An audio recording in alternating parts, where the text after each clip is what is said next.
இன்னைக்கு என்ன பார்க்க போறோம்னா, 2, 3 பேரு கமெண்ட்ஸ்ல கேட்டிருந்த களி ரெசிபி தான். எனக்கே ஆக்சுவலா பார்த்தீங்கன்னா, களி செய்ய தெரியாது ஸ்டார்ட்டிங்ல. எங்க அத்தைக்கிட்டேருந்து அப்படி இப்படின்னு கத்துக்கிட்டு செய்யறேன் அவ்வளோதான். வேற ஒண்ணும் கிடையாது. இன்னைக்கு களிக்கு பார்த்தீங்கன்னா, கருவாட்டு குழம்பு தான் வச்சிருந்தேன் கத்திரிக்காய்லாம் போட்டு. ஒரு 2 கப்பு பச்சரிசி எடுத்து நல்லா ஊற வச்சுட்டு, தண்ணி நல்லா கொதிச்சதும் அரிசிய கழுவி போட்டுருங்க. இதுக்கு வந்து பச்சரிசி தான் நல்லாயிருக்கும் மெயினா. நான் எக்ஸ்ட்ரா தண்ணி வச்சிருந்தேன். அத வந்து கொஞ்சம் எடுத்து வச்சுக்கிட்டேன். லாஸ்ட்டா ஊத்தி மிக்ஸ் பண்றதுக்கு தேவைப்படும்னு.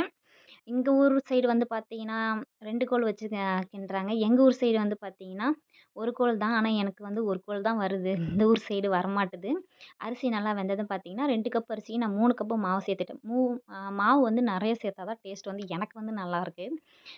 நல்லா மாவு போட்டு ஒரு 5 நிமிஷம் களிக்கோல் உள்ள வச்சுட்டு, நல்லா எடுத்து இந்த மாரி மிக்ஸ் பண்ணிடணும். இல்லன்னா கெட்டிக்கும். மறுபடியும் எடுத்துட்டு போயிட்டு வச்சு, நம்ம எடுத்து வச்சிருந்த தண்ணிய ஊத்தி, நல்லா புடிச்சு நல்லா கிண்டிக்கிட்டே இருக்கணும். தண்ணியெல்லாம் நல்லா இதுவாகுற வரையும். நான் களி வெந்துருச்சான்னு எப்படி கண்டுபிடிப்பேன்னா, ஒண்ணு தண்ணி வந்து கையில எடுத்துட்டு, தண்ணி தொட்டுட்டு, களி தொட்டா கையில ஒட்டாது. இன்னொன்னு வந்து நல்லா வெடிச்சு சவுண்ட் வரும் புஸ்ஸுன்னு. இது வந்து ஒரு அக்கா சொல்லிக் குடுத்தாங்க. நான் அப்படிதான் ஃபாலோ பண்றேன் மெயினா. அவ்வளோதாங்க. களி நல்லா வெந்ததும் இந்த மாரி எடுத்து ஒரு கப்புல சின்ன கப்புல குட்டி குட்டியா பவுல் உருண்டை பண்ணி எடுத்தோம்னாலே களி வந்து சூப்பரா ரெடி ஆயிடும். நான் இப்படி தான் செய்றேன். எதனா தப்பா இருந்தா மறக்காம கமெண்ட்ஸ்ல சொல்லுங்க. ஹாஸ்டல் பசங்களுக்கும் சேர்த்து தான் செஞ்சிருந்தேன் இன்னைக்கு. அவங்களுக்கு 6 உருண்டை எடுத்து வச்சுட்டு, எங்க 4 பேத்துக்கு 2 உருண்டை எடுத்து வச்சு பாக்ஸ்ல போட்டு பேக் பண்ணிட்டேன்.